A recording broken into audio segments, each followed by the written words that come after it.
মহাকুম্ভ বদলে দিয়েছে অনেক মানুষের ভাগ্য।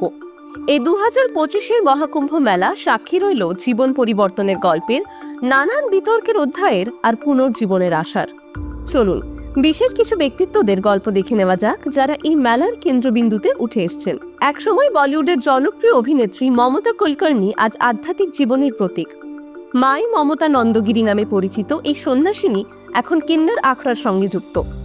সম্প্রতি মহামণ্ডলেশ্বর উপাধি পাওয়া মমতা তার নিজের পিণ্ডদান অনুষ্ঠান সম্পন্ন করে পৃথিবীর মায়া ত্যাগের ঘোষণা করেছেন। তার এই সন্ন্যাসী জীবন তার অতীতের পুরোপুরি বিপরীত। একসময় 2000 কোটি টাকার মাদক মামলায় জড়িয়ে পড়েছিলেন তিনি। অনেকের দাবি এই দায় এড়াতেই নাকি মমতার সাধ্যবী হওয়ার সিদ্ধান্ত, যদিও 2024 সালে বম্বে হাইকোর্ট তাকে অভিযোগ থেকে মুক্তি দেয়। এরপর কথা বলে নেব সোশ্যাল মিডিয়া ইনফ্লুয়েন্সার থেকে সাধ্যবী পথযাত্রায় হর্ষারিচারিয়ার জীবন মহাকুম্ভে বিতর্কের কেন্দ্রবিন্দুতে এসেছে।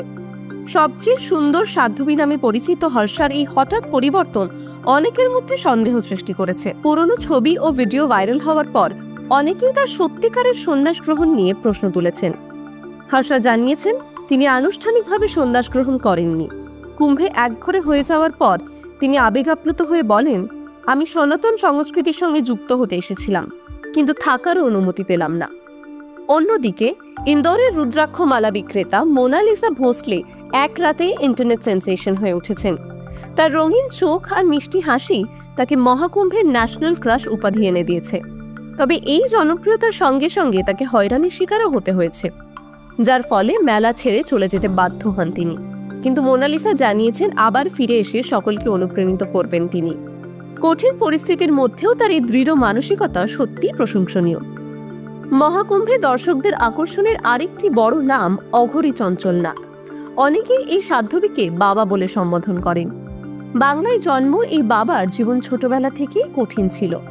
অনেক লাঞ্ছনা সহ্য করে সন্ন্যাসীর পথ বেছে নেন তিনি। তার আশ্রম এখন হরিয়ানার একটি ছোট্ট গ্রামে। বাবার সৌন্দর্য এতটাই মোহনীয় যে বলিউডের হিরোইনদের চ্যালেঞ্জ জানাতে পারেন তিনি। তিনি বাতাসের লেবু ভাসানো থেকে শুরু করে দেশলাই ছাড়া হাত দিয়ে আগুন জ্বালানো সহ বিভিন্ন অলৌকিক কাজ করেন। মহাকুম্ভে তার উপস্থিতিতে ভক্তদের ভিড় যেন থামছেই না। এই মহাকুম্ভ মেলা বুঝিয়ে দিয়েছে এটি শুধুমাত্র আধ্যাত্মিকতার স্থান নয়, এখানে তৈরি হয় নতুন জীবনের অধ্যায়। টাইমস নাও খবর।